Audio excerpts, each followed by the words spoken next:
Shrimad Bhagavatam class 43.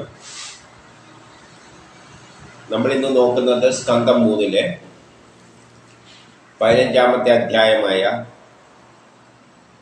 ജയവിജയന്മാർക്കുള്ള ശാപമാണ്.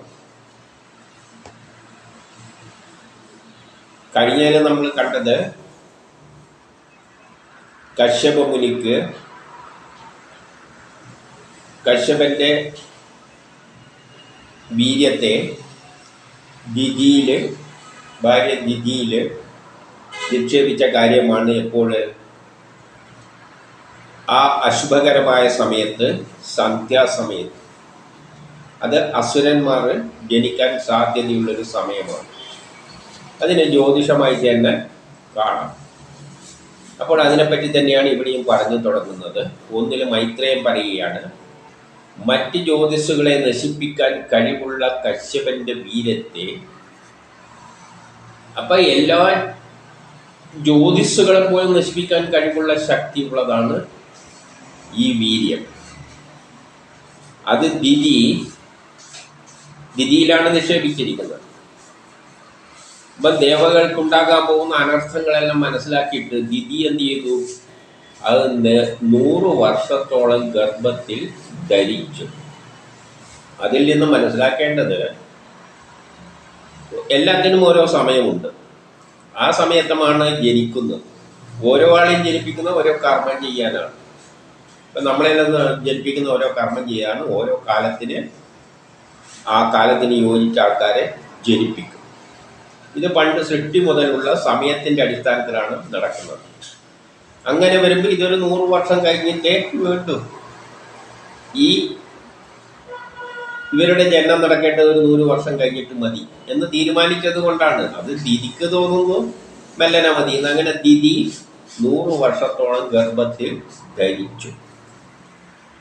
പക്ഷേ അത് ഗർഭത്തിൽ ഇരുന്നപ്പോൾ 2-ൽ പറയുകയാണ്, ആ ഗർഭ തേജസ്സിൽ ലോകം മുഴുവൻ നിഷ്ക്രിയമായ അവസ്ഥയിലായിപ്പോയി എന്നാണ് പറയുന്നത്. അത് ഗർഭത്തിൽ ഇരിക്കുമ്പോൾ തന്നെ ആ തേജസ് അത്രയും. ഇതൊന്നും ഗർഭമായിട്ടൊന്നും കാണരുത്. മനുഷ്യരും ഒരു ജീവിയും ഉണ്ടായിട്ടില്ല. ഇതെല്ലാം ചില ബലങ്ങളാണ്. ഓരോ ബലം വേറൊരു ബലത്തിൽ നിന്നും ആ ഒരു ബലത്തിൽ നിന്ന് വേറൊരു ബലം ഉത്ഭവിക്കും. ആ തരത്തിൽ ഇത് കാണണം. കഥയിൽ വരുമ്പം ഗർഭം എന്നെല്ലാം പറയും. അപ്പം ലോകം മുഴുവൻ നിഷ്ക്രിയമായ അവസ്ഥയിൽ ലോകപാലകരെല്ലാം എന്തായി പോകുന്നു? നിഷ്പ്രഭമായി പോയിരിക്കുന്നു. ദിക്കുകൾ തോറും ഇതെന്തായ അന്ധകാരം പരത്തി എന്ന് പറയുകയാണ്. അതായത് ആ കാലഘട്ടത്തിൽ, ആ സൃഷ്ടി നടക്കുന്ന ആദ്യത്തെ ആ കാലഘട്ടത്തിൽ ലോകം മുഴുവൻ എന്താണ്? അന്ധകാരത്തിൽ മറഞ്ഞിരിക്കുകയാണ്. സൂര്യനൊന്നും ഗ്രഹങ്ങളൊന്നും ഉണ്ടായിട്ടില്ല. അത് ഇതിൻ്റെ പ്രഭാവത്താലാണ് എന്ന് പറയുന്നതായിട്ട് കണ്ടാൽ മതി. അപ്പോൾ ആ അന്ധകാരം ലോകം മുഴുവൻ വ്യാപിക്കുന്നത് കണ്ടിട്ട് അവരെ ദേവന്മാരെല്ലാം കൂടിയിട്ട് ബ്രഹ്മാവിൻ്റെ അടുത്ത് പോയിട്ട് പറഞ്ഞു. 3-ൽ പറയുകയാണ്, അങ്ങ് ഈ അന്ധകാരം അറിയുന്നില്ലേ? ബ്രഹ്മാവോട് ചോദിക്കുകയാണ്, അങ്ങ് ഇതെല്ലാം കാണുന്നുണ്ടല്ലോ, ഈ അന്ധകാരം ലോകം മുഴുവൻ വ്യാപിക്കുന്നത്. ഞങ്ങൾ പേടിച്ചിരിക്കുകയാണ്. ജ്ഞാനിയായ അങ്ങേക്ക് ഇതെല്ലാം വ്യക്തമായി കാണാൻ സാധിക്കുന്നതാണല്ലോ. ഇതിൻ്റെ പിന്നിൽ എന്താണ് കാരണമെന്ന് ജ്ഞാനിയായ അങ്ങേക്കറിയാം. കാരണം സൃഷ്ടി നടക്കുന്ന കക്ഷിക്ക് ഇതെല്ലാം അറിയാതെ, അങ്ങേര് തന്നെയാണല്ലോ എല്ലാം സൃഷ്ടിക്കുന്നതിൻ്റെ പിന്നിലുള്ളത്. അപ്പം അങ്ങേക്കറിയാതെ ഒരു കാര്യമില്ലല്ലോ. 4-ൽ പറയുകയാണ്, ദേവന്മാരുടെ ദേവനും ലോകപാലകനുമായ അങ്ങ് ഈ പ്രാണികളുടെ അന്ധകരണം കാണുന്നുണ്ടല്ലോ. അപ്പം അങ്ങേക്ക് ഈ ലോകത്തിലുള്ള പ്രശ്നങ്ങളെല്ലാം കാണാനുള്ള ദീർഘവീക്ഷണമെല്ലാം ആർക്കുണ്ട്? അങ്ങേക്ക് ഉണ്ട്. ഇനി 5-ൽ, രജോ ഗുണത്തോടെ പ്രപഞ്ച സൃഷ്ടിയിൽ ഏർപ്പെട്ടിരിക്കുന്ന അങ്ങേക്ക് നമസ്കാരം. അങ്ങാണ് ഈ പ്രപഞ്ച സൃഷ്ടിയിലെല്ലാം ഏർപ്പെട്ടിരിക്കുന്നത്. അതുകൊണ്ട് അങ്ങേക്ക് നമസ്കാരം പറയുകയാണ്. ഇവിടെ എന്ത് നടക്കുന്നുണ്ടെങ്കിലും എല്ലാം അങ്ങ് അറിഞ്ഞിട്ടാണ് നടക്കുന്നത്. ലോക സൃഷ്ടിയുടെ ഭാഗമാണ് ഏത്? ദേവന്മാരും അസുരന്മാരും എല്ലാം ലോക സൃഷ്ടിയുടെ എല്ലാം ദ്വയമായിട്ടാണല്ലോ സൃഷ്ടിക്കുന്നത്. അപ്പൊ അസുരന്മാരെ സൃഷ്ടിക്കുന്നതും അങ്ങേര് തന്നെയാണ്. അപ്പൊ അങ്ങേർക്ക് അറിയാതെ ഒന്നുമില്ല. അതുകൊണ്ട് അങ്ങേർക്ക് നമസ്കാരം പറയുകയാണ്. എന്തുകൊണ്ട്? എന്തെങ്കിലും ഒരു ലക്ഷ്യം വെച്ചിട്ടായിരിക്കും അങ്ങേര് ഇത് സൃഷ്ടിക്കുന്നുണ്ടാകുക. പക്ഷെ നമുക്കിത് വലിയ ഭയം ഉണ്ടാക്കുകയാണ്. 6:7 പറയുകയാണ്, ഫലം ഇച്ഛിക്കാതെ, അങ്ങ് ഫലമൊന്നും ഇച്ഛിക്കാതെയാണ് എല്ലാം കർമ്മം ചെയ്യുന്നത്. അല്ലാതെ വേറെ എന്തെങ്കിലും അങ്ങേരുടെ സ്വാർത്ഥതയ്ക്ക് വേണ്ടിയിട്ടൊന്നും ഇതല്ല ഇത് ഉണ്ടാക്കിയിട്ടിരിക്കുന്നത്. അങ്ങേരെന്ത് സൃഷ്ടിക്കുന്നുണ്ടെങ്കിൽ ഒരു ഫലം ഇച്ഛിക്കാതെ യാതൊരുവൻ സർവ്വലോകത്തെയും തന്നിൽ കോർത്തിണക്കി ഇരിക്കുന്നുവോ അങ്ങേരാണ് ഈ ലോകത്തിലുള്ള എല്ലാം കോർത്തിണക്കിക്കൊണ്ടാണ് ഉണ്ടാക്കുന്നത്. എല്ലാം കോർത്തിണക്കിയിട്ടാണ്, എല്ലാം പരസ്പരം ബന്ധപ്പെട്ടിട്ടാണ്. ഒരു പാപമില്ല സൃഷ്ടിച്ചിട്ടുണ്ട്, അതിൻ്റെ കൂടെ ഒരു പുണ്യമുണ്ട്. പാപം ഉണ്ടെങ്കിൽ പുണ്യമുണ്ട്, സുഖമുണ്ടെങ്കിൽ ദുഃഖമുണ്ട്. എല്ലാം ഇങ്ങനെ കോർത്തിണക്കിയിട്ടാണ് അങ്ങേര്, എല്ലാം ദ്വയമായിട്ടാണ് സൃഷ്ടിച്ചിരിക്കുന്നത്. അങ്ങനെയുള്ള അങ്ങേരെ ധ്യാനിക്കുന്നവർക്ക് ഒരിക്കലും തോൽവി സംഭവിക്കുകയില്ല. അതുകൊണ്ട് അങ്ങേരെ ആശ്രയിച്ചാണ് നമ്മൾ നിൽക്കുന്നത്. അതുകൊണ്ട് നമുക്കത് പറ്റില്ല. ദേവന്മാർ പറയാണ് നമുക്ക് ദോഷമൊന്നും സംഭവിക്കാൻ പോകുന്നില്ല. കാരണം എല്ലാം അങ്ങ് അറിഞ്ഞുകൊണ്ട് തന്നെയാണ് നമ്മളെ സൃഷ്ടിച്ചിരിക്കുക, അസുരന്മാരെ സൃഷ്ടിക്കുന്നത്. അതുകൊണ്ട് നാളെ എന്തോ ഒരു അസുര സംഗതിയാണ് വരാൻ പോകുന്നത്. അതുകൊണ്ട് നമുക്ക് ഭയക്കേണ്ട കാര്യമൊന്നുമില്ല. കാരണം അങ്ങേർക്ക് ഇതെല്ലാം അറിയാം. മൂക്ക് കയറാൽ കാളയെ എന്ന പോലെ, കാളേനെ മൂക്ക് കയറിട്ട് ബന്ധിക്കുന്നത് പോലെ എല്ലാം നിയന്ത്രിക്കുന്നവർ അങ്ങേക്ക് നമസ്കാരം. അപ്പം കാളയെ നിയന്ത്രിക്കുന്നവർ ഈ ലോകത്തിലെ എല്ലാത്തിനെയും നിയന്ത്രിക്കാൻ അങ്ങേക്ക് അറിയാം. അതുകൊണ്ട് അങ്ങേക്ക് നമസ്കാരം പറയുന്നു. 9 സർവജ്ഞനായ അങ്ങ് എല്ലാം അറിയുന്ന കക്ഷിയാണ്, പ്രപഞ്ച സൃഷ്ടിയുടെ പിന്നിലുള്ളതാണ്.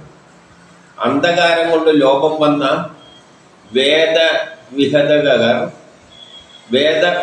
കർമ്മങ്ങളിൽ ഏർപ്പെട്ടിരിക്കുന്ന ജനങ്ങൾക്ക് സർവജ്ഞനായ അങ്ങ്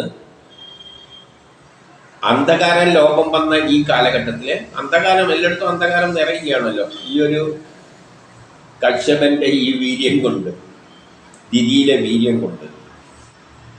അങ്ങനെ അന്ധകാരം നിറയുമ്പോൾ ലോകം മുഴുവൻ അന്ധകാരമായിട്ട് നിറയാൻ പോവുകയാണ്. സൃഷ്ടിയാണ് നടക്കുന്നുണ്ടെങ്കിൽ ഇപ്പൊ അന്ധകാരമാണ് നിറഞ്ഞിരിക്കുന്നത്. അപ്പം വേദത്തിന് അടിസ്ഥാനമാക്കി കർമ്മങ്ങൾ ചെയ്യുന്ന പ്രജകൾക്ക് ക്ഷേമമുണ്ടാക്കിയാൽ, അപ്പോൾ ചിലവരെന്ത് ചെയ്യുന്നുണ്ട്, ചില ശക്തികൾ പ്രപഞ്ച സൃഷ്ടിക്ക് വേണ്ടി അനുകൂലമായി നിൽക്കുന്നുണ്ട്. നേരെ എതിര് നിൽക്കുന്ന ശക്തികളും ആ കാലത്തുണ്ട്. വേദത്തിനനുസരിച്ച് പ്രവർത്തിക്കുക എന്ന് പറഞ്ഞാൽ പ്രപഞ്ച സൃഷ്ടിക്ക് അനുകൂലമായി പ്രവർത്തിക്കുന്ന ബലങ്ങളും ശക്തികളും വന്നുണ്ട്. ഓരോ ശക്തിക്ക് എന്തുണ്ട്, ന്യൂട്ടന്റെ തേർഡ് പ്രോഗ്രാം, അതിന്റെ റിയാക്ഷൻ, അതിനെ പിന്നോട്ടടിപ്പിക്കുന്ന ശക്തിയും അക്കാലത്തുണ്ട്. അപ്പോൾ ഇതിൽ അങ്ങ് ആർക്ക് ഗുണം ചെയ്യണം, ക്ഷേമം ചെയ്യണം? ദേവന്മാർക്ക്. അതായത് ലോക നന്മക്കായി വേദത്തിന്റെ അടിസ്ഥാനത്തിൽ പ്രവർത്തിക്കുന്നവർക്ക്, ജനങ്ങൾക്ക്, അത്തരം ജനങ്ങൾക്ക് എന്ത് ചെയ്യണം? ക്ഷേമം ഉണ്ടാക്കണം. കരുണാമയനായ അങ്ങയുടെ ദൃഷ്ടി, അങ്ങ് കരുണാമയനാണ്, അങ്ങയുടെ ദൃഷ്ടി എന്ത് വേണം?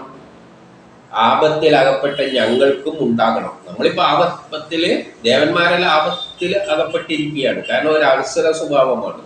എല്ലാത്തിനെയും പുരോഗതിയിലേക്ക് ലോകം സൃഷ്ടിക്കാൻ ശ്രമിക്കുമ്പോൾ ഒരു പാരയായിട്ട് വന്നിരിക്കുന്നതാണ് ഈ റിയാക്ഷനായ ഈ ശക്തി. അതുകൊണ്ട് ആപത്തിൽ അകപ്പെട്ട നമ്മളിൽ അങ്ങയുടെ ദൃഷ്ടി പതിയണം. 10 പറയുകയാണ്, കശ്യപനാദിതിയിൽ അർപ്പിച്ച വീര്യം വിറകിൽ തീ എന്ന പോലെ ലോകത്തെ അന്ധകാരത്തിൽ ആട്ടിക്കൊണ്ടിരിക്കുകയാണ്. വിറകിലെ തീ എന്ന പോലെ അത്രയും പവർഫുള്ളായിട്ട് ഈ ശക്തി എന്ത് ചെയ്യാണ്? ലോകത്തെ മുഴുവൻ അന്ധകാരത്തിൽ ആട്ടിക്കൊണ്ടിരിക്കുകയാണ്. അപ്പൊ ഇവിടെ എന്താ സംഭവം എന്ന് വെച്ചാൽ, സൃഷ്ടി സമയത്ത് എന്താണ്, ലോകം മുഴുവൻ അന്ധകാരം നിറയുകയാണ്. കാരണം ഗ്രഹങ്ങളൊന്നും സൃഷ്ടിച്ചിട്ടില്ല. ആദ്യം പ്രപഞ്ച സൃഷ്ടി സമയത്ത് എല്ലാം ശൂന്യമാണ്, അന്ധകാരമായിട്ട് നിറഞ്ഞിരിക്കുകയാണ്. ഈ അന്ധകാരത്തെയാണ് ഇവിടെ എന്താക്കി ചിത്രീകരിച്ചിരിക്കുന്ന, അസുരരായിട്ട് ചിത്രീകരിക്കുന്നത്. അപ്പം പ്രപഞ്ചം എന്ന് പറയുമ്പോൾ ഈ കാണുന്ന വെളിച്ചം എല്ലാം കൂടിയിട്ടുള്ളൊരു സുന്ദരമായ ലോകമാണ്. പക്ഷെ ആദ്യം എന്തേ ഉള്ളൂ? അന്ധകാരമേ ഉള്ളൂ, ഒന്നും ഉണ്ടായിട്ടില്ല. അപ്പോൾ യഥാർത്ഥത്തിൽ അസുര സ്വഭാവമാണ് അപ്പോൾ ജയിച്ചു നിൽക്കുന്നത്. ലോകം മുഴുവൻ അസുരന്മാരുടെ അന്ധകാരം കൊണ്ട് നിറഞ്ഞിരിക്കുകയാണ്. ആ അസുര സ്വഭാവത്തെയാണ് ഇവിടെ ഈ ദിതിയുടെ ഗർഭത്തിലെ വീര്യമായി ചിത്രീകരിച്ചിരിക്കുന്നത്. എന്നിട്ട് 11 അപ്പോൾ മൈത്രേയൻ വിതുരരോട് പറയുകയാണ്, ദേവന്മാരുടെ ഈ വചനങ്ങൾ കേട്ട ബ്രഹ്മദേവൻ ചിരിച്ചുകൊണ്ട് പറഞ്ഞു. ബ്രഹ്മദേവൻ ഒന്ന് ചിരിച്ചു. കാരണം ബ്രഹ്മദേവൻ ഇതെല്ലാം അറിയാം. ഇതിനെയെല്ലാം പൊട്ടിച്ചുകൊണ്ടാണ് ഒരു സുന്ദരമായ ലോകം സൃഷ്ടിച്ചു കൊണ്ടുവരുന്നത്. ബ്രഹ്മാവ് അങ്ങനെ തന്നെയാണ്. ഓരോ ദോഷങ്ങൾ ഇല്ലാതാക്കിയാണ് ബ്രഹ്മദേവൻ സൃഷ്ടി നടത്തുന്നത്. അപ്പം ബ്രഹ്മദേവൻ ഇതെല്ലാം അറിയാം. എന്നിട്ട് ബ്രഹ്മദേവൻ ആദ്യം മുതലേ ഈ ശക്തി ഉണ്ടാകാനുള്ള കാരണം പറയുകയാണ്. ആദ്യം മുതലേ തുടങ്ങിയാണ്. നമ്മൾ ഇതിന് മുമ്പിൽ ഒരു കഥ എത്തിയെന്ന എന്താണ്?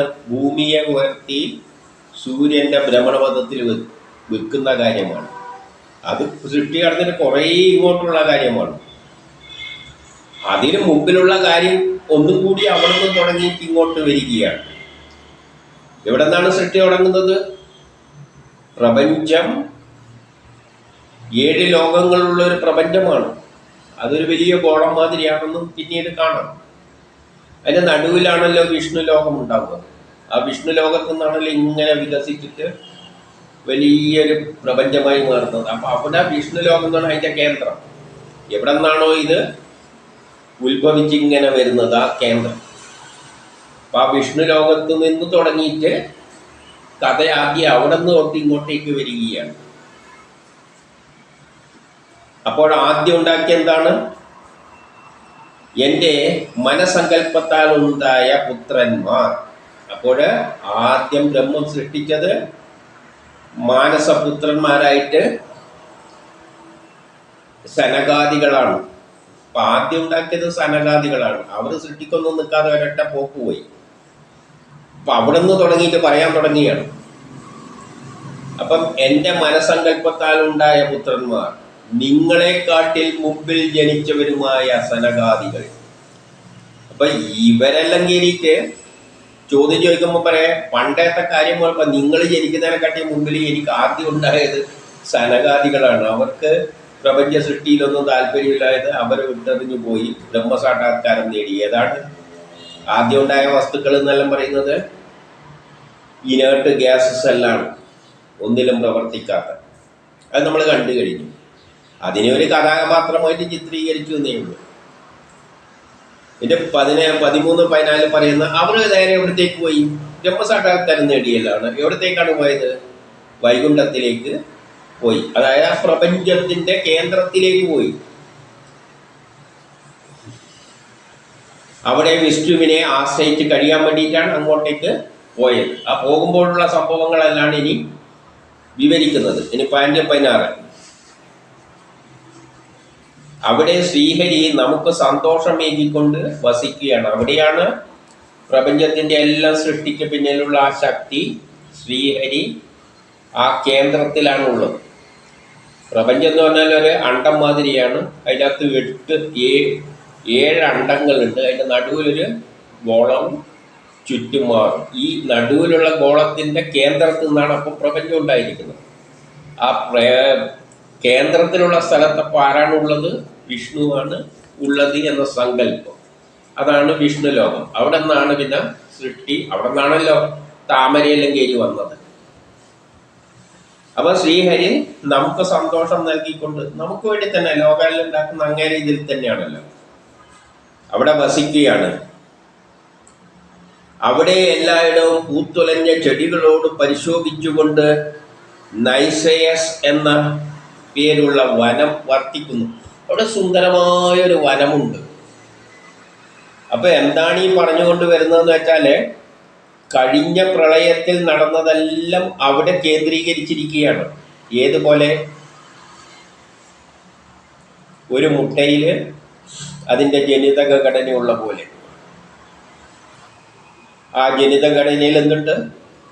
ആ കോഴീൻ്റെ എല്ലാ രൂപങ്ങളും ആ ജനിതക ഘടനയിൽ അതാണ് വികസിച്ച് വരുന്നത്. നമ്മളെ ജനിതഘടനയിൽ നിന്നാണ് വികസിച്ച് നമ്മളായി മാറുന്നത്. ഒരു ചേനയിൽ ചെടി വരുന്നു, നശിച്ചിട്ട് പിന്നെ അതിൻ്റെ അകത്ത് പോകുമ്പോൾ ആ ഇനിയുണ്ടാകേണ്ട ചേനയുടെ എല്ലാ ഘടനയും ആ സത്തയായിട്ട് അതിൻ്റെ അകത്തുണ്ട്.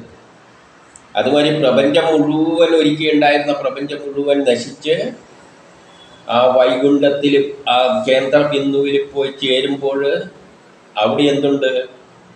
ആ നശിച്ച പ്രപഞ്ചത്തിൻ്റെ എല്ലാം ഒരു സത്ത അതിൻ്റെ അകത്തുണ്ട്. പ്രമോദിൻ്റെ സത്യം അതിൻ്റെ അകത്തുണ്ട്. അതാണ് സമയത്തും ഇങ്ങനെ വികസിച്ച് പ്രമോദമായിട്ട് വരുന്നത്, അല്ലെങ്കിൽ ലോകമായിട്ട് വരുന്നത്. അപ്പം അവിടെ എന്തുണ്ട്? താമര പൊയ്കളുണ്ട് എന്ന് ഇവിടെ പറയാം. നമ്മളെന്താ വിചാരിക്കുന്നതെന്ന് വെച്ചാൽ അവിടെ സുന്ദരമായ താമര പൊയ്കളെല്ലാം ഉണ്ട്. അങ്ങനെ ഒരു വൃന്ദാവന അങ്ങ് മുകളിൽ അരിശ്രീയുടെ ശ്രീഹരിയുടെ ലോകം അവിടെ കിടക്കുന്ന അവിടെ എല്ലാം ഉണ്ട്. ഈ താമരയുണ്ട് എന്ന് പറഞ്ഞാൽ ജനിതക ഘടന മാതിരി ഒരു പ്ലാനിൽ അതെല്ലാം അവിടെ രേഖപ്പെടുത്തി വെച്ചിട്ടുണ്ട്. ഒരു വീട്ടിൻ്റെ പ്ലാനാണ് എന്തായി മാറുന്നത്? വീടായിട്ട് മാറുന്നത്. അതുപോലെ ഒരു പ്ലാനിൻ്റെ രൂപത്തിൽ അതിലെല്ലാം ഉണ്ട്, നമ്മളും ഉണ്ട്. ആ നിലയിൽ എന്ത് പറയുകയാണ്? അവിടെ നല്ലൊരു സുന്ദരമായ വനമുണ്ട്. ഇതിൻ്റെ പനിയിൽ പറയുകയാണ്,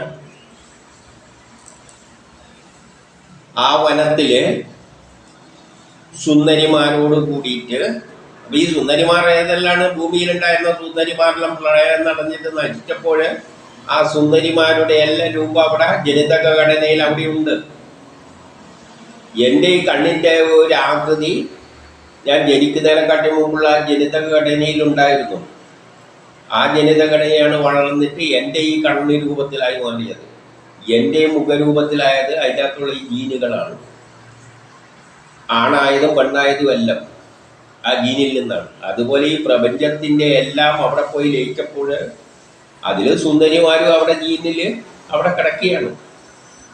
ഇവിടെ ഉണ്ടായിരുന്ന സുന്ദരിമാരെല്ലാം മരിച്ചിട്ട് പ്രളയത്തിലൂടെ അതിൽ പോയി ലയിച്ചപ്പോൾ അവിടെ ഉണ്ട്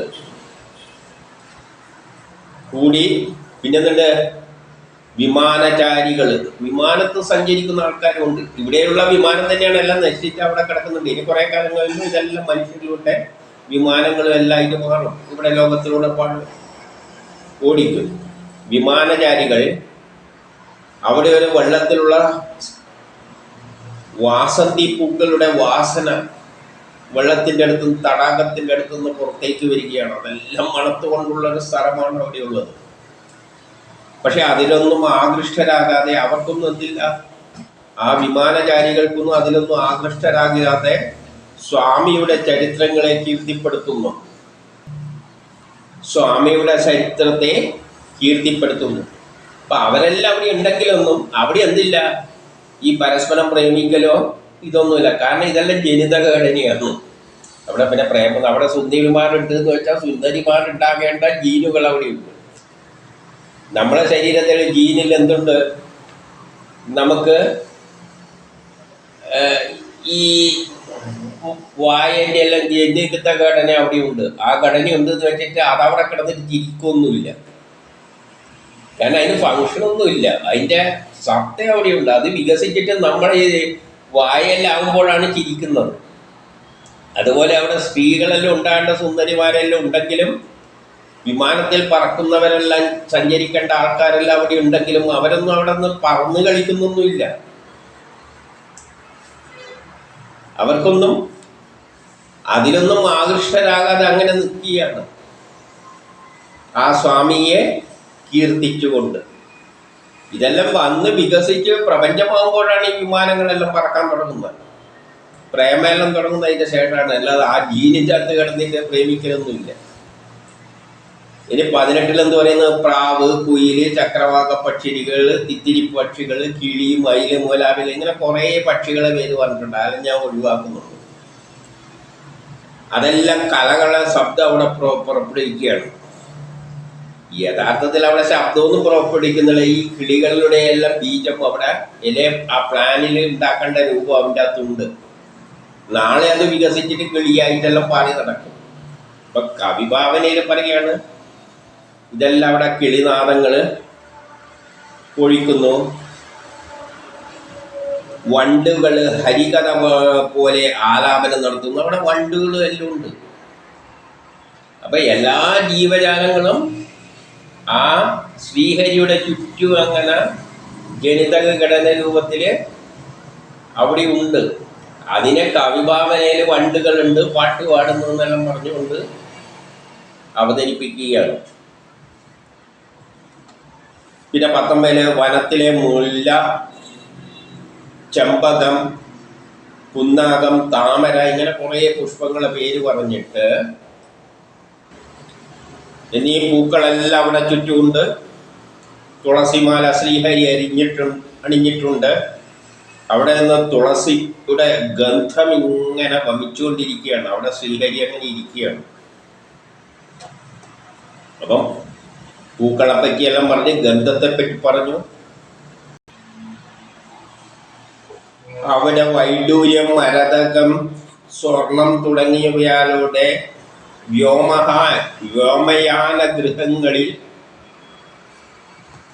വ്യോമയാന ഗ്രഹങ്ങളിൽ, അതായത് സഞ്ചരിക്കുന്ന വിമാനം പോലെയുള്ള ഗ്രഹങ്ങളെല്ലാം അലങ്കരിച്ചിട്ടുണ്ട് സ്വർണങ്ങളെ കൊണ്ടെല്ലാം. അതുകൊണ്ടെല്ലാം ഇടതിങ്ങിക്കിടക്കുകയാണ് ആ സ്ഥലം.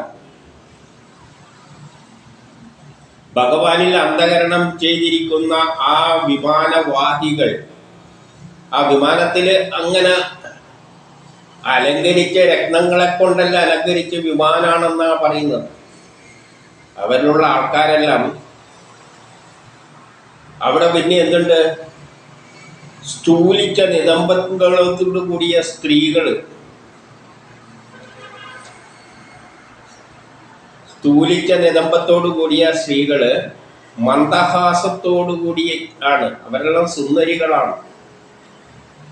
പക്ഷേ കാമം എന്ന വികാരം അവിടെ ജനിപ്പിക്കുന്നില്ല. അതെല്ലാം അവിടെ ഉണ്ടെങ്കിലും വിമാനത്തിൽ സഞ്ചരിക്കുന്ന യാത്രക്കാർ എല്ലാ തരത്തിലുള്ള അലങ്കൃതമായ വിമാനം പോലെയുള്ളതിലെല്ലാം സഞ്ചരിക്കുന്നവര് ഇത്ര സുന്ദരികൾ, ഇങ്ങനത്തെ സുന്ദരികളെല്ലാം ഉണ്ടായിട്ട് അവരിലൊന്നുമില്ല. പക്ഷെ കാമഭാവമൊന്നുമില്ല. ഉദാഹരണമായിട്ട് നല്ല ചെറിയ കുട്ടികളുടെ ചിരി കാണാൻ നല്ല ഭംഗിയായിരിക്കും. പക്ഷെ ആ കുട്ടികളുടെ ചിരിയെല്ലാം വരുന്ന ആ ജനിതക ഘടനയിലാണ്, അത് ആ ജീനിലുണ്ട്. പക്ഷെ അതിൻ്റെ ജനിക്കാൻ പോകുന്ന അണ്ടവും ബീജവും കൂടിയ ആ ജീനിലാണ് ആ കുട്ടിയുടെ ചിരിയെല്ലാം ഇങ്ങനെ ഭംഗിയിൽ കാണുന്ന തരത്തിലുള്ള ഘടനയെല്ലാം ഉള്ളത്. അതെല്ലാം ഇതിനകത്ത് റെക്കോർഡ് ചെയ്തിട്ടുണ്ട്, ഈ ജീനിൽ ഉണ്ട്. പക്ഷെ ആ ജീന് നോക്കിക്കഴിഞ്ഞാൽ അവിടുന്ന് ചിരി കാണാൻ പറ്റും? കാണില്ല. കുട്ടികളെ കളി കാണാൻ പറ്റുമോ? കുട്ടികളെ കളിയൊന്നും കാണില്ല. അതല്ല, ഇത് ഒരു ചെടിയുടെ വിത്തിൻ്റെ അകത്ത് നോക്കിക്കഴിഞ്ഞാൽ ആ പൂവിൻ്റെ ഭംഗിയെല്ലാം നമുക്ക് കാണാൻ പറ്റുമോ? പക്ഷെ അതിൻ്റെ സ്വഭാവം എല്ലാം വിത്തിലുണ്ട്. അതുപോലെ ഇവിടെ സ്ത്രീകളുണ്ട്, സുന്ദരികളുണ്ട്, ചിരി, നല്ല ഭംഗിയുള്ള ചിരിയുള്ള ചിന്തകളും പിന്നെ അവയവങ്ങളെ പറ്റിയെല്ലാം ഇവിടെ പറഞ്ഞു വെച്ചിട്ടുണ്ട്. അതെല്ലാം ഇതിനകത്ത് ഉണ്ടെങ്കിലും പക്ഷെ എന്തില്ല അവിടെ അങ്ങനെ കാമഭാവമൊന്നും പിടിച്ചിട്ടൊന്നുമില്ല. എല്ലാവരും ആ ശ്രീഹരിയില്, ആ ശക്തിയില് പാദങ്ങളിൽ അർപ്പിച്ചുകൊണ്ട് അങ്ങനെ നിൽക്കുകയാണ്.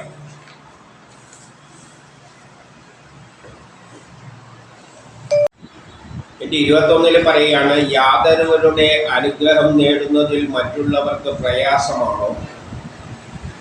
അതായത് ശ്രീഹരിയുടെ ഭാര്യ ലക്ഷ്മിയുടെ അനുഗ്രഹം കിട്ടുമെന്നത് കുറച്ച് പ്രയാസമുള്ള കാര്യം തന്നെയാണ്. സൗഭാഗ്യം കിട്ടണമെങ്കിൽ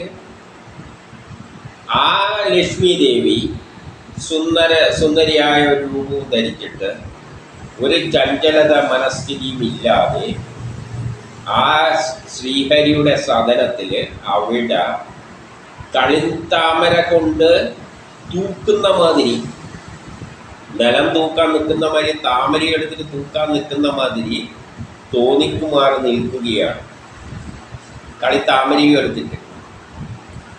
ഇനി 22 അവിടെ ലക്ഷ്മി ദേവി മറ്റു ദേവിമാരോടൊത്ത്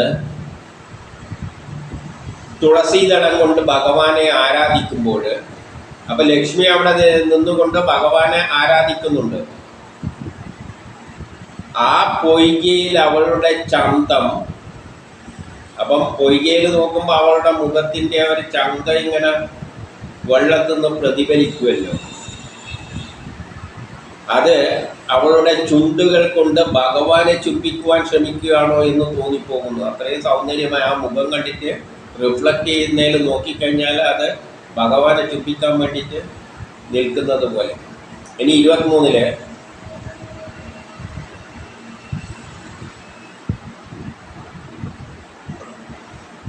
പുണ്യകഥകളെ വിട്ട് ഈ ശ്രീഹരിയുടെ കഥകൾ വിട്ടുകൊണ്ട് ആര്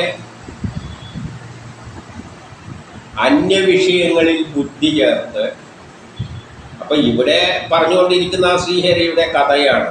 എന്നാൽ ആരെങ്കിലും ഇതൊന്നും വേണ്ടാതെ ഇതെല്ലാം വിട്ടുകൊണ്ട് അന്യവിഷയങ്ങളിലെ മറ്റുള്ള വിഷയങ്ങളിൽ ബുദ്ധി ചേർത്തിട്ട് ദുഷിച്ച കഥകൾ കേൾക്കുന്ന, മറ്റുള്ള ദുഷിച്ച മറ്റേ സീരിയലോ എന്തോ ആയിക്കോട്ടെ, എന്താ ഉദ്ദേശം എന്നൊന്നും അറിയില്ല, അതെല്ലാം കേൾക്കുന്നുവോ അവരൊന്നും വൈകുണ്ഠത്തിലെത്താൻ പോകുന്നില്ല. ഈ വൈകുണ്ഠത്തിലെത്തിയിട്ട് ഇതെല്ലാം കാണണ്ടെങ്കിൽ നമുക്ക് പറ്റും. ബ്രഹ്മസാക്ഷാത്കാരം നേടിയാൽ അവിടെ കെട്ടിയാൽ ആ വൈകുണ്ഠം കാണാൻ പറ്റും. അല്ലാതെ അതിന് താല്പര്യമില്ലാതെ വല്ല സീരിയലും അതും ഇതെല്ലാം കണ്ട് കിടക്കുന്നവർക്ക് അതിനുള്ള അത് കാണാനുള്ള യോഗ്യതയൊന്നും ഇല്ല. മനുഷ്യർ ദുഷിച്ച കഥകളുമായി മറ്റുള്ളവരുടെ പുണ്യത്തെ നശിപ്പിച്ചുകൊണ്ട് ജനങ്ങളെ നിഷ്ക്രിയരാക്കി മാറ്റുന്നത്. ഇങ്ങനെ വേണ്ടാത്ത സിനിമാ കഥകളും മറ്റേതുമെല്ലാം പടച്ചു വിട്ടിട്ട് സീരിയലും പടച്ചു വിട്ടിട്ട് ജനങ്ങളെല്ലാം എന്താക്കുന്നത്, നിഷ്ക്രിയരാക്കി മാറ്റുകയാണ്. വേറെ ഏതോ ഭൗതിക ലോകത്തിൽ കൊണ്ട് കറക്കുകയാണ്.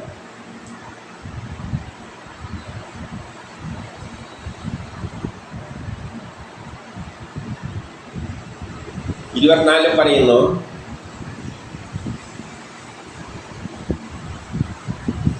നമ്മളെ അനുഗ്രഹിക്കുന്ന ധർമ്മസംഹിതയും. അപ്പോൾ ഇതെല്ലാം വേദങ്ങളിലൂടെ നമുക്ക് പല ധർമ്മസംഹിതകളും തത്വവിഷയങ്ങളും നൽകുന്നുണ്ട്. കൂടാതെ വേദങ്ങളെല്ലാം നമുക്ക് നല്ല ജ്ഞാനങ്ങളെല്ലാം നൽകുന്നുണ്ട്. അപ്പോൾ ഇതിനാൽ നമ്മളെല്ലാം ആഗ്രഹിക്കേണ്ടതായ ഈ ധർമ്മസംഹിതകളും തത്വവിഷയങ്ങളും ജ്ഞാനങ്ങളും നേടുവാനുള്ള മനുഷ്യരുടെ ജന്മം. അപ്പം മനുഷ്യരെ ജനിപ്പിച്ചിരിക്കുന്നത് ഈ പ്രപഞ്ച നിയമങ്ങൾ, പ്രപഞ്ചത്തിൻ്റെ സൃഷ്ടിക്ക് പിന്നിലുള്ള രഹസ്യങ്ങൾ മോഡേൺ സയൻസ് അടക്കം പഠിച്ചിട്ട് ജ്ഞാനം നേടിയിട്ട് കർമ്മം ചെയ്ത് സുന്ദരമായൊരു ലോകമുണ്ടാക്കുകയും അതിലൂടെ നിഷ്കാമ കർമ്മം ചെയ്ത് ബ്രഹ്മസാക്ഷാത്കാരം നേടാനെല്ലാണ് മനുഷ്യരെ സൃഷ്ടിച്ചിരിക്കുന്നത്. ആ മനുഷ്യ ജന്മം ലഭിച്ചിട്ടും ഈ വൈകുണ്ഠനാഥനിൽ വിശ്വാസം അർപ്പിക്കാതെ ഈ മായയിൽ മോഹിതരായി കഴിയുന്നു. എല്ലാവരും എന്ത് ചെയ്യാണ്? അങ്ങനെ ഒരു ശക്തി വിശേഷമാണ് ഈ പ്രപഞ്ചമുണ്ടാക്കിയത്. അതിലൂടെ എല്ലാവരെ കൊണ്ടും കർമ്മം ചെയ്യിപ്പിക്കാനാണ് മനുഷ്യരെ സൃഷ്ടിച്ചിരിക്കുന്നത്. ഇതൊന്നും മനസ്സിലാക്കാതെ മായയിൽ ഞാനെന്ന ചിന്ത, ഇതെല്ലാം ഞാനാണ്, വേറെ ആരും ഇവിടെ ഇല്ല, ഞാൻ തന്നെ ഈ ചെയ്യുന്ന എല്ലാം ഞാനാണ് ചെയ്യുന്നത് എന്നുള്ള മായയിൽ അകപ്പെട്ട് മോഹിതരായിട്ട് കഴിയുകയാണ്. എന്നാൽ ദേവന്മാരിൽ ശ്രേഷ്ഠനായ ശ്രീഹരിയുടെ, ദേവന്മാരിൽ ശ്രേഷ്ഠം എന്ന് പറഞ്ഞാൽ ആ ഏറ്റവും പരമോന്നതമായ ശക്തി, വചനങ്ങളാൽ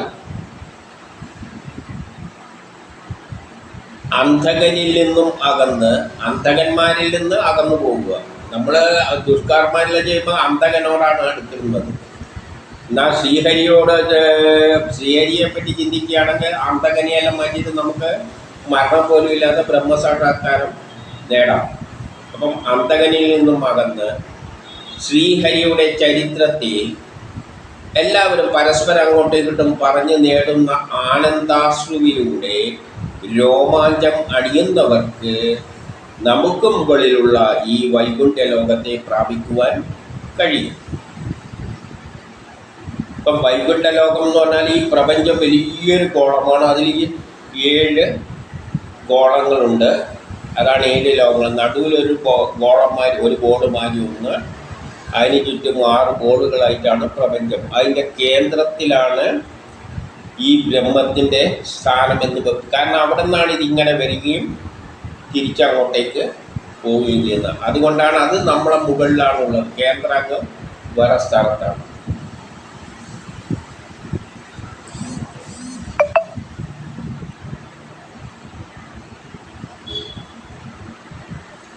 എന്നിട്ട് ഇതുവരെ പറഞ്ഞതിൻ്റെ ശേഷം ആ സ്ഥലത്തേക്കാണ് ആര് ചെന്നിരിക്കുന്നത്? സനകാദികൾ ചെന്നിരുന്നത്. ഇതിലെല്ലാം വിരക്തി വന്നിട്ട് അവർ എവിടത്തേക്ക് പോവുകയാണ്? ആ വൈകുണ്ഠത്തിലേക്ക് പോവുകയാണ്. അപ്പോൾ 26 പറയാണ്, ലോകത്തിൽ ഒരേ ഒരു ഗുരു, അതാണ് അങ്ങേരാണ്. വന്ദനീയമായ ശ്രീഹരിയെ അവൻ അദ്വിതീയനാണ് എന്ന നിലയിൽ കണ്ടുകൊണ്ട് അവൻ മാത്രമേ ഉള്ളൂ, പ്രപഞ്ചത്തിൽ ബാക്കിയൊന്നും ഇല്ല, ഇതെല്ലാം മിഥ്യ എന്ന നിലയിൽ ചിന്തിച്ചുകൊണ്ട് ആദ്യമുണ്ടായ സനകാദികൾ അദ്ദേഹത്തെ പ്രാപിച്ചിട്ട് പരമാനന്ദം അനുഭവിച്ചുകൊണ്ട് അങ്ങോട്ടേക്ക് പോയി. 27 ആ മുനിമാർ, ആ സനകാദികൾ അങ്ങനെ ഇവിടെ നിന്ന് അങ്ങനെ പോയി 7 ലോകമുണ്ടല്ലോ, 7 ലോകത്തിൻ്റെ നടുവിലാണല്ലോ ഉള്ളത്. അതിനാണ് 6 കവാടം എന്ന് പറഞ്ഞുകൊണ്ട് അവർ 6 ഗോപുരപുരങ്ങളും കടന്ന്, അതായത് 6 ലോകങ്ങളും, 7 ലോകമാണല്ലോ, 7 ഗോളമുണ്ട്, അതിൽ 6 കടന്നിട്ട് 7ാമത്തേതിൻ്റെ അടുത്ത് ആ ഗോപുര നടയിലെത്തിയപ്പോൾ, അതായത് നടുവിലുള്ള 7ാമത്തെ ആ ഗോളത്തിൻ്റെ എൻട്രൻസിലെത്തിയപ്പോൾ 2 ദേവന്മാരെ പോലെ നിൽക്കുന്ന 2 പേരവിടെ കാവൽ നിൽക്കുന്നത് കണ്ടു. ഗേറ്റ് കാവൽക്കാരായിട്ട് അങ്ങോട്ട് കയറാൻ പറ്റാതെ. ഇനി 28 എന്നിട്ട് 28 അവരുടെ വർണ്ണനയാണ്. നീല നിറത്തിലാണ് അവരുള്ളത്, 4 കൈകളുണ്ട് അവർക്ക്. ഒരു ദേവന്മാരുടെ അവസ്ഥയിലാണ് അവിടെ നിൽക്കുന്നത്. എന്നിട്ട് വനമാല ധരിച്ചിട്ടുണ്ട്, വളഞ്ഞ പുരികവും നല്ല വിരിഞ്ഞ നാസാപുടവും കുറച്ച് ചുവന്ന കണ്ണുകളുമായിട്ട് നല്ലൊരു ദേഷ്യം പിടിപ്പിക്കുന്ന ഒരു കാവൽക്കാരുടെ ഒരു രൂപമുണ്ടല്ലോ, ആ രൂപത്തിൽ കൂടിയാണ് അവർ നിൽക്കുന്നത്. കാവൽക്കാരായിട്ട് നിൽക്കുന്നവരാണ് ഈ 2 പേര്, ദേവന്മാരായിട്ട് നിൽക്കുകയാണ്.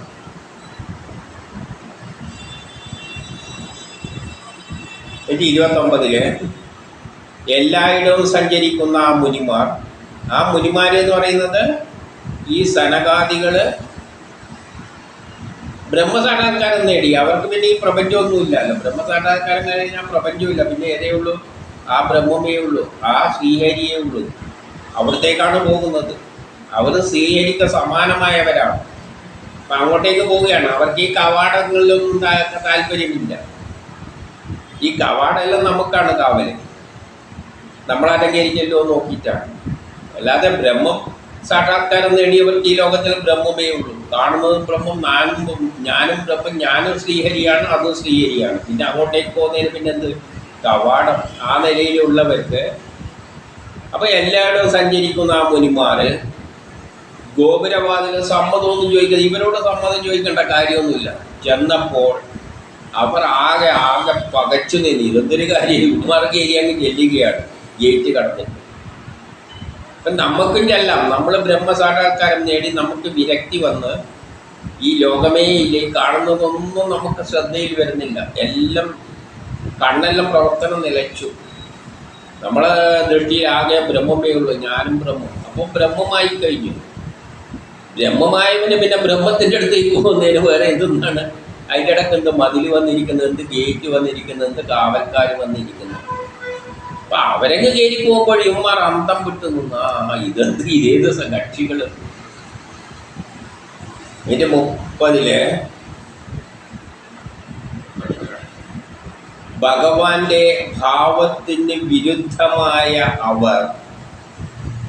ഇവര് ഭഗവാന്റെ എന്താണോ ആഗ്രഹിക്കുന്നത് അതിന് വിരുദ്ധമായിക്കൊണ്ട്, ശ്രീഹരി എന്താണോ ചിന്തിക്കുന്നത് അതിന് വിരുദ്ധമായിക്കൊണ്ട് പ്രായം ചെന്നവരെങ്കിലും ഇവർക്ക് പ്രായമുണ്ട്, പക്ഷേ 5 വയസ്സ് മാത്രമേ ഉള്ളൂ താനും തോന്നിപ്പിക്കുന്നു. 5 വയസ്സേ തോന്നിക്കുന്നുള്ളൂ, പക്ഷെ നോട്ടത്തിൽ എന്തുണ്ട്, പ്രായമെല്ലാം ഉണ്ട്. 5 വയസ്സൊന്നുമില്ല, പക്ഷേ വയസ്സഞ്ചാണ്.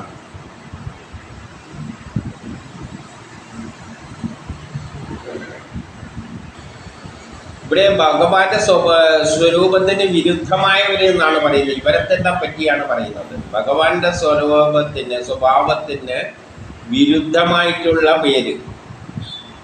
കാരണം പ്രായമെല്ലാം കുറച്ച് കാണുന്നുണ്ട്, പക്ഷെ നോക്കുമ്പോൾ 5 വയസ്സേ ഉള്ളൂ. അതേപോലെ നഗ്നരാണ്. ഭഗവാൻ എന്നെല്ലാം പറഞ്ഞാൽ നല്ല അലങ്കരിച്ചിട്ട് ഇരിക്കുകയല്ലേ. ഇവന്മാർക്ക് നഗ്നരാണ്. അത് നേരത്തെ നമ്മൾ കണ്ടിട്ടുണ്ട്.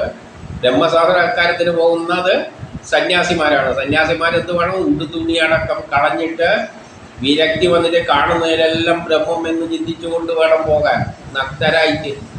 അപ്പം ഇവരങ്ങനെയാണ് പോകുന്നത്, നഗ്നരായിട്ടാണ് പോകുന്നത്. കണ്ടാ പിഞ്ചു കുട്ടികളെ പോലെ തോന്നും. അയാൾ 5 വയസ്സേ ഉള്ളൂ, പക്ഷെ കുറച്ച് പ്രായം തോന്നുന്നുണ്ട്. അതായത് അവർക്ക് വയസ്സൊന്നും ഇല്ല. ബ്രഹ്മസാരക്കാർക്ക് കഴിഞ്ഞ് കഴിഞ്ഞാൽ പിന്നെ വസ്ത്രങ്ങളൊന്നും ആവശ്യമില്ല. അങ്ങനെ അങ്ങ് പിഞ്ചു കുഞ്ഞുങ്ങളെ പോലെ നടക്കും. ഇവിടെ കാണുമ്പോൾ ദേവന്മാർ, ഇവർക്ക് അവിടെ ശ്രീഹരി ഇരിക്കുന്നതല്ല, അതിന് വിരുദ്ധരായിട്ടാണ് ഈ രണ്ട് ഉടുക്കാതെ 2 പേര് കയറി ചെല്ലുന്നത് പോലെ. അതാണ് പറഞ്ഞിരിക്കുന്നത്. ഭഗവാന്റെ സ്വഭാവത്തിന് വിരുദ്ധമായി നഗ്നരായ അവരെ കണ്ടപ്പോൾ ഇവർക്ക് അവരുടെ യോഗ്യതയൊന്നും മനസ്സിലായി. ഇതെന്തോന്നു സംഗതികൾ. അപ്പം നമുക്ക് ഭഗവാൻ എന്ന നിലയിൽ ഒരു സങ്കല്പം ഉണ്ടല്ലോ, ശ്രീഹരി എന്നെല്ലാം പറയുമ്പോൾ. പക്ഷേ നമ്മൾ ബ്രഹ്മസാക്ഷാത്കാരം നേടുമ്പോൾ എങ്ങനെയാക്കുന്ന, ബ്രഹ്മമായി മാറുമ്പോൾ ഉടുതുണിയൊന്നുമില്ല, മുടിയൊന്നും ഉണ്ടാവില്ല, എല്ലാം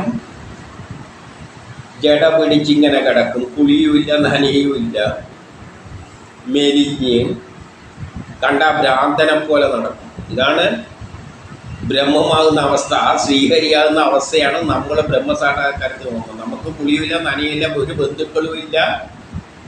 അങ്ങനെ ഒരു ഭ്രാന്തനെ പോലെ ഉടുതുണിയൊന്നും ഇല്ലാതെ നടക്കുന്ന ഒരുവൻ. ഇതുപോലെയല്ല നമ്മളെ ഭാവനയിലുള്ള കൃഷ്ണൻ അല്ലെങ്കിൽ ഈ ശ്രീഹരി. ഈ ചിന്താഗതിയാണ് ഈ 2 കാവൽക്കാർക്ക്. ദൈവം എന്നെല്ലാം പറയുമ്പോൾ ഇതും അതേമാതിരിയാണ്. പക്ഷെ ഇവന്മാരെന്ത് കാര്യം, ഉടുതുണിയും ഇല്ല, ഒരങ്ങനെ അങ്ങ് കയറി അങ്ങ് പോവുകയാണ്. അപ്പം അവരുടെ യോഗ്യതയൊന്നും ഇവർക്ക് മനസ്സിലായില്ല. അതുകൊണ്ട് എന്ത് ചെയ്തു, അവർ വാക്കുകൊണ്ടും അപഹസിച്ചു, എന്നിട്ട് വടി കൊണ്ട് തടഞ്ഞു നിർത്തുകയും ചെയ്തു.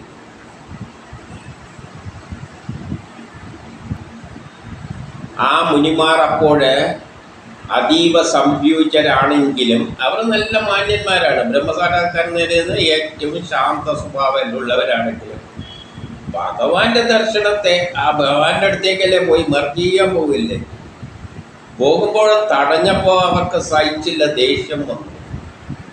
വിശുദ്ധ നേത്രരായിക്കൊണ്ട് പറഞ്ഞു,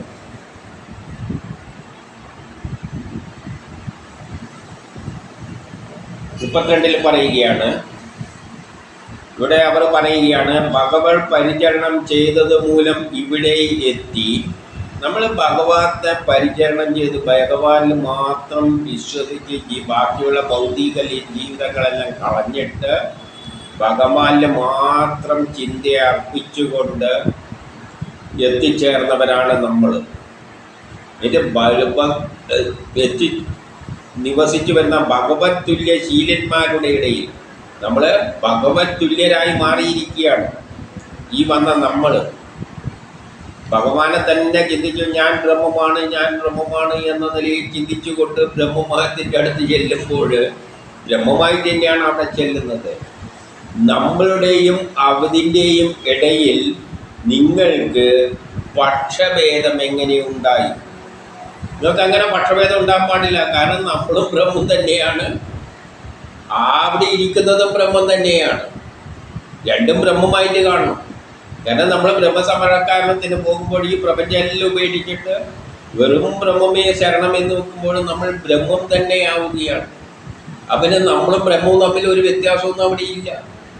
ഈ നടുവിൽ നിൽക്കുന്നവൻ ഇത് കാണാനും പാടില്ല.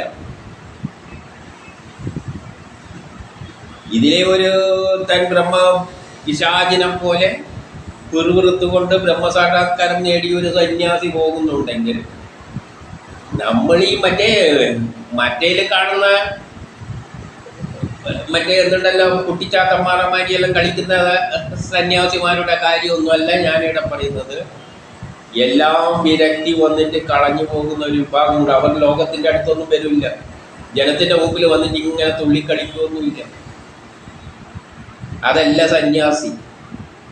അതെല്ലാം എന്തെല്ലാം വ്യാഖ്യാനിച്ചുണ്ടാക്കി വെച്ചിട്ടുണ്ട്. വേഷം കെട്ടൽ അത് വേറെ. ബ്രഹ്മസാക്ഷാത്കാരം നേടിയാൽ ഒരു മനുഷ്യൻ്റെ അടുത്ത് തന്നെ പോകില്ല. എവിടെയെങ്കിലും ഒരു മൂലയിൽ ഗുഹയിൽ പോയിരിക്കും. എന്നിട്ട് ബ്രഹ്മമേ ശരണമെന്ന് ശരീരമൊന്നും ഒരു പിറുപിറുത്ത് ഭ്രാന്തന്മാര് പോകുന്നല്ലാതെ ഇങ്ങനെ ഭ്രാന്തന്മാരന്മാരും കയ്യും അടക്കി ഗോഷ്ഠി കാണിക്കുന്നതൊന്നുമല്ല ബ്രഹ്മസാക്ഷാത്കാരം. അതല്ല സന്യാസം. അതിനെ തിരിച്ചറിയാൻ പറ്റണം. ഭ്രാന്തന്മാരും പോകും. നമ്മൾ പീലയെ പോകുന്നുണ്ടാവും, ഒരു ഭ്രാന്തന്മാരും പോകുന്നതാണ്. അതേസമയം ഒരു സന്യാസിയും പോകുന്നുണ്ടാവും. വിരക്തി വന്നിട്ട് ഭ്രാന്തന്മാരെ പിരിവെടുത്തുകൊണ്ട് ആരോടൊന്നും സംസാരിക്കാതെ ഒറ്റക്ക് പോകുന്നവരും കാണാം. അതിൽ ഭ്രാന്തന്മാരെ നമ്മൾ തിരിച്ചറിയാൻ പറ്റണം. രണ്ടും ഭ്രാന്തന്മാരും ഉണ്ടാവും. അത് സന്യാസിയൊന്നുമല്ല. അതുപോലെ നമുക്ക് തിരിച്ചറിയാൻ പറ്റണം. ഇവരിങ്ങനെ ഒരു ഭ്രാന്തൻ്റെ മാതിരി മുടിയെല്ലായിട്ട് നടക്കുകയല്ലാതെ അവിടെ നിന്ന് ഗോഷ്ഠികളൊന്നും കാണിക്കാൻ, നമ്മളൊന്നും ആരോ നോക്കിയിട്ട് ഗോഷ്ഠികളൊന്നും കാണിക്കാൻ പോകുന്നില്ല സന്യാസിമാർ. അലപ്പൊട്ടെ. അപ്പം നിങ്ങൾക്ക് എങ്ങനെ അങ്ങനെ പോകുന്ന നമ്മളിൽ നിങ്ങൾക്ക് പക്ഷഭേദം എങ്ങനെ ഉണ്ടായി?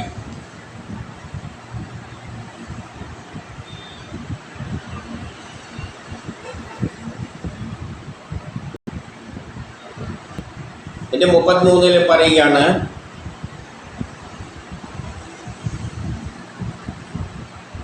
സർവലോകവും ഉള്ളിൽ ഒതുക്കിയ ഭഗവാനിൽ ജ്ഞാനികൾ ആത്മഭേദം കാണില്ല. എല്ലാം ആ ബ്രഹ്മത്തിലാണ് ലയിച്ചു കിടക്കുന്നത്. ആ സത്യം മനസ്സിലാക്കിയ ജ്ഞാനികൾക്ക് പിന്നെ ആത്മഭേദമില്ല. കാണുന്നതെല്ലാം ബ്രഹ്മമാണ്. നമ്മള് ആ ബ്രഹ്മമാണ് ഈ പ്രപഞ്ചമെല്ലാമായി മാറിയിരിക്കുന്നത്. ഇതിലെല്ലാം ഉള്ളത്, എന്നിലുള്ളത്, എന്നെ കൊണ്ട് ജയിക്കുന്നത് എന്നുള്ളൊരു ചിന്താഗതി ആത്മജ്ഞാനികൾക്ക് നേടാൻ പറ്റിയാൽ അവരെ സംബന്ധിച്ചിടത്തോളം പിന്നെ ഇവിടെ ബ്രഹ്മമേയുള്ളൂ, ഈ ലോകമില്ല. പിന്നെ ദൈവവേഷം കെട്ടി നിൽക്കുന്ന നിങ്ങൾക്ക് ഈ വകഭേദം എങ്ങനെ ഉണ്ടായി? നിങ്ങൾ ദൈവവേഷവും കെട്ടിയിട്ടാണ് നിൽക്കുന്നത്. അപ്പം നിങ്ങൾക്ക് അത് തിരിച്ചറിയാൻ കഴിവുണ്ടാകണമായിരുന്നു. ഇവൻ ബ്രഹ്മമാണ്, ഇവൻ്റെ മനസ്സിലും ബ്രഹ്മമേ ഉള്ളൂ, എല്ലാം ബ്രഹ്മമാണ്, ഈ നിൽക്കുന്ന ശ്രീഹരിയും ബ്രഹ്മമാണ്. അപ്പം അതിൽ വകഭേദം കാണാൻ പാടില്ല എന്നുള്ള ബോധം, ദൈവത്തിൻ്റെ വേഷം കെട്ടി നിൽക്കുകയാണ് നിങ്ങൾ. നിങ്ങളുടെ അർത്ഥത്തിൽ നിങ്ങൾ ഇവിടെ ഇരിക്കാൻ യോഗ്യരൊന്നുമല്ല. നിങ്ങൾ ദൈവത്തിൻ്റെ വേഷം കെട്ടി നിൽക്കുന്നവരാണ്, കാവൽക്കാരായിട്ട്. അതുകൊണ്ട് മന്ദബുദ്ധികളായ നിങ്ങളെ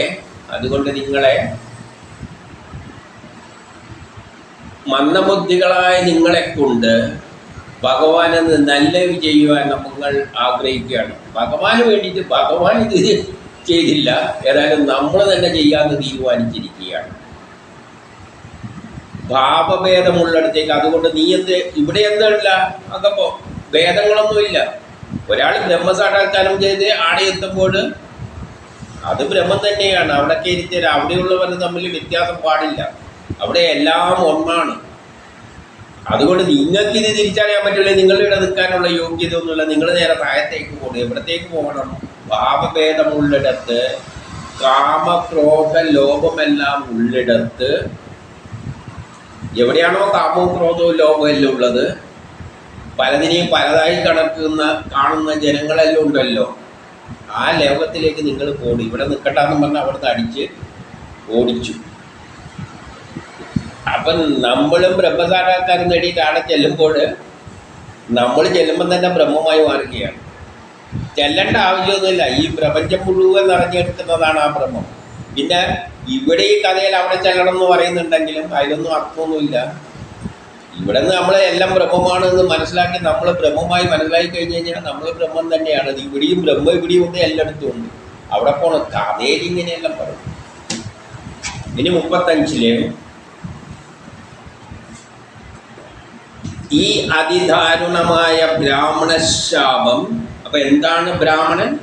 ബ്രഹ്മത്തെ മനസ്സിലാക്കിയവൻ, എല്ലാറ്റിലും ബ്രഹ്മത്തെ കാണാൻ പറ്റുന്നവനാണ് ബ്രാഹ്മണൻ. ഇതാണ് ശരിയായ ബ്രാഹ്മണശാപം.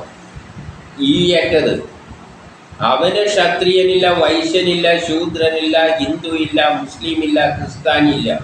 ഇത് തിരിച്ചറിയാൻ കഴിയുന്നവനാണ് ബ്രാഹ്മണൻ. എല്ലാത്തിലും ബ്രഹ്മത്തെ കാണണം. യേശുവിലായാലും അള്ളാഹിലായാലും പിതാവിലായാലും ഏത് പട്ടിയിലായാലും പൂച്ചയിലായാലും എല്ലാത്തിലും ബ്രഹ്മത്തെ മാത്രം കാണാൻ കഴിവുള്ളവനാണ് ബ്രാഹ്മണൻ. ആ ബ്രാഹ്മണ ശാപം മൂലം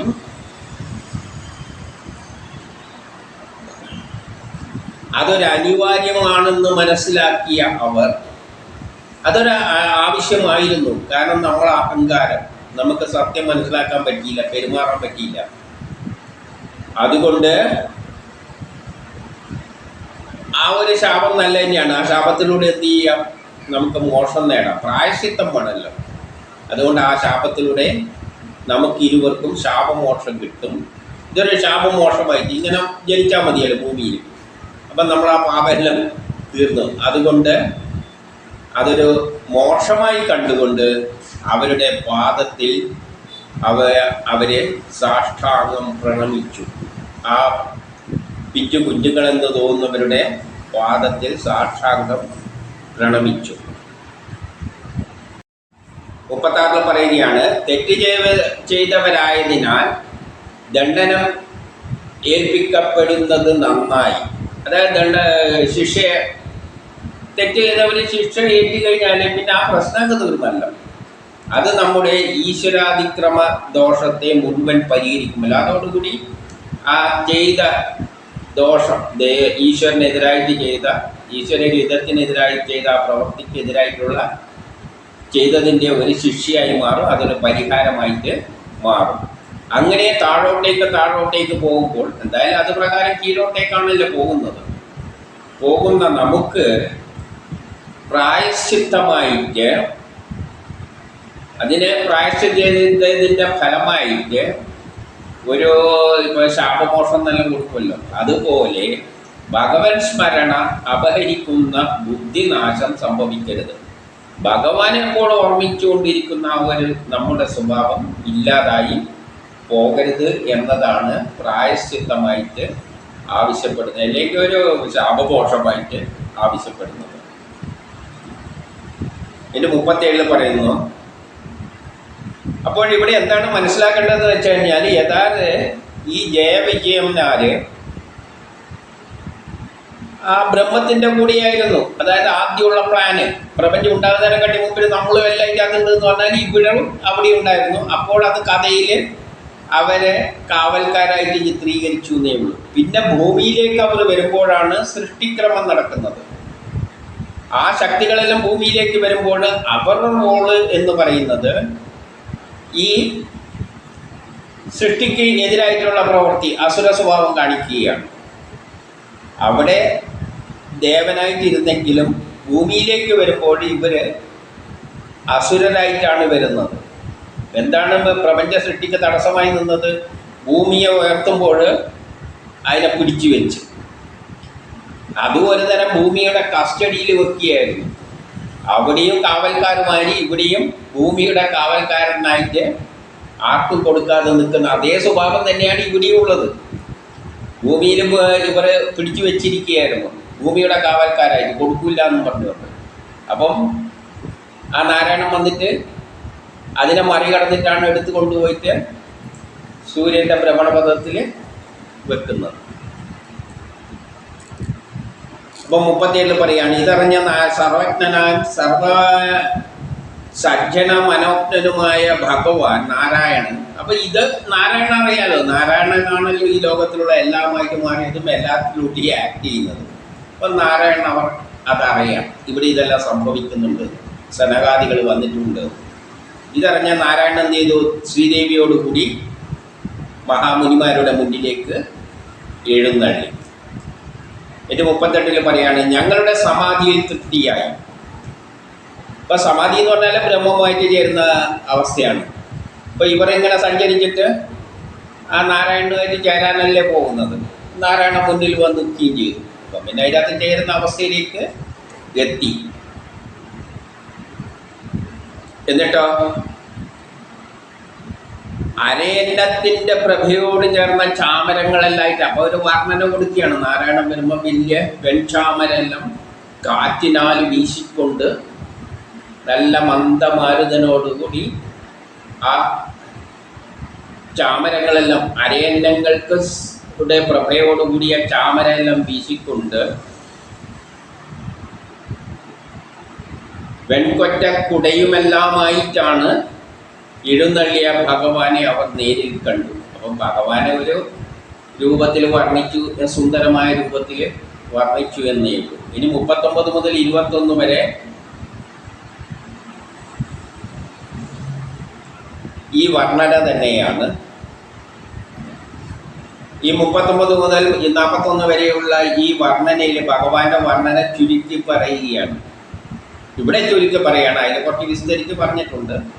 എല്ലാവർക്കും കാണുമാറ് അവിടെ എല്ലാവർക്കും കാണത്തക്കവണ്ണം ശോഭനമായ തിരുമുഖത്തോടുകൂടി, നല്ല സുന്ദരമായ മുഖവും നല്ല കടാക്ഷ വീക്ഷണത്തോടും കൂടിയെല്ലാം പട്ടെല്ലാം എടുത്തിട്ട് വണ്ടുകളാൽ ശബ്ദിക്കുന്ന വനമാല ധരിച്ചിട്ടുണ്ട്. അതിൽ നിന്ന് വണ്ടുകളിങ്ങനെ ശബ്ദിച്ചുകൊണ്ട് വണ്ടുകളും ഉണ്ട് അതിനകത്ത്. സുന്ദരമായ കൈത്തണ്ടയിൽ കങ്കണങ്ങളെല്ലാം അണിഞ്ഞുകൊണ്ട് ഗരുഡൻ്റെ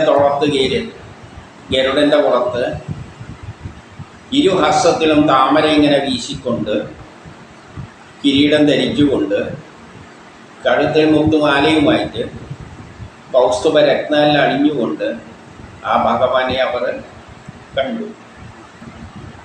42-43 പറയുകയാണ്, ലക്ഷ്മി ദേവിയുടെ സൗന്ദര്യം ഈ ഭഗവാന്റെ പ്രഭയിൽ മങ്ങിപ്പോയിരിക്കുന്നു. അപ്പം സുന്ദരിയായ ലക്ഷ്മി ദേവി അടുത്ത് തന്നെയുണ്ട്. പക്ഷേ ഈ ഭഗവാന്റെ ശോഭയിൽ അവരുടെ സൗന്ദര്യം പോലും മങ്ങിപ്പോയി എന്ന് പറയുകയാണ്. ബ്രഹ്മാവ് പറയുകയാണ്, ശിവനും നിങ്ങൾക്കെല്ലാം വേണ്ടിയിട്ട് ശരീരം സ്വീകരിച്ചിരിക്കുന്ന ഭഗവാനെ കണ്ടിട്ട് മതിവരാതെ ഈ സനകാദികളെല്ലാം പിടിച്ചു നോക്കി നിന്നുപോയി കുറേ നേരം. അത് കഴിഞ്ഞിട്ട് എന്തു ചെയ്തു? ഒടുവിൽ വന്ദിച്ചു. അതുവഴി അവരുടെ മനസ്സിലും ദേഹത്തിലുമെല്ലാം കോളിളക്കം, രോമാഞ്ചമുണ്ടായി എന്നാണ് പറയുന്നത്. എനിക്ക് 44 അവർ ആ സുന്ദരമായ മുഖത്തെ ഇത് തന്നെ കുറേ നേരം നോക്കി അങ്ങനെ നിന്നു. പിന്നെ ആ പാതാരബിന്ദത്തിൽ മുഖം അർപ്പിച്ചുകൊണ്ട് ധ്യാനിച്ചു നിന്നു. ആ കാലിൽ തന്നെ മുഖം അർപ്പിച്ചുകൊണ്ട് ധ്യാനിച്ച് നിന്നു. എൻ്റെ 45 ഈ യോഗത്തിൻ്റെ യോഗമാർഗത്തിലൂടെയാണ് അവർ സഞ്ചരിച്ചിട്ട് ഭഗവത് ദർശനം നേടിയത്.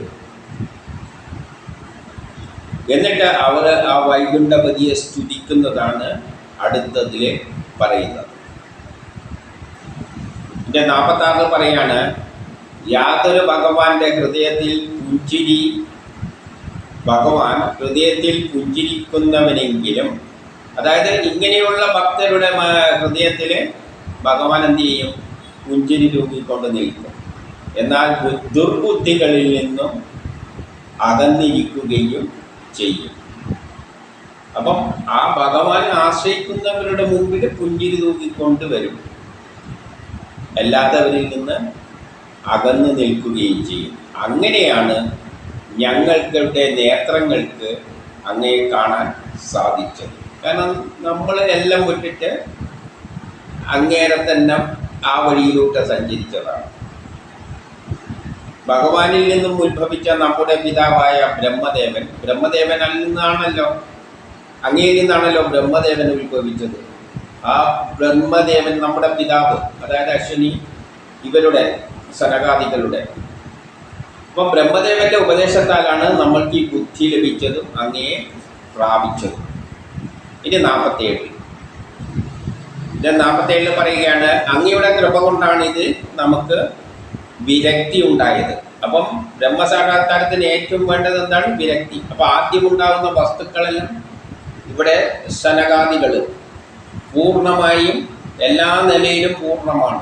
അതുകൊണ്ട് പിന്നെ അതിന് വേറെ ഒന്നുമായിട്ട് ഒന്നിലും താല്പര്യമില്ല. എല്ലാം പൂർണ്ണമായിരിക്കുന്ന വസ്തുവാണ് ആദ്യം ഉണ്ടാവുന്നത്. അങ്ങനെ ഉണ്ടായതാണ് ഇപ്പോൾ ഹീലിയം, നിയോൺ എന്നീ ആറ്റങ്ങളെല്ലാം പൂർണ്ണമാണ്. അതിന് പിന്നെ മറ്റാരോടും ചേരേണ്ട ആവശ്യമില്ല. ആ കൂട്ടത്തിൽപ്പെടുന്നതാണ് സനകാദികളായിട്ട് കഥയിൽ ചിത്രീകരിച്ചിരിക്കുന്നത്. അപ്പോൾ അവർക്ക് വിരക്തി വരും. അതെന്തുകൊണ്ട് വിരക്തി വന്നു? അങ്ങയുടെ കൃപയാൽ തന്നെ. അങ്ങാണല്ലോ ഇങ്ങനെ സൃഷ്ടിച്ചു വച്ചിരിക്കുന്നത്. അതുകൊണ്ട് അങ്ങയുടെ കൃപയാൽ വിരക്തി വന്ന ഈ മുനിമാർ ഹൃദയത്തിൽ യാതൊരു ആത്മതത്വം അറിഞ്ഞു പോകും. അതിന് ശേഷം അവർക്ക് ഈ ആത്മതത്വം മനസ്സിലാവുന്നു. വിരക്തി വന്നതിൻ്റെ ശേഷമാണ് എല്ലാം ബ്രഹ്മമാണ്, ഈ ലോകം മുഴുവൻ ബ്രഹ്മമാണ്, ഞാനും ബ്രഹ്മമാണ്, എല്ലാം ആ ബ്രഹ്മമാണ് ചെയ്യുന്നതിനുള്ള ആത്മതത്വം അറിഞ്ഞു പോകും.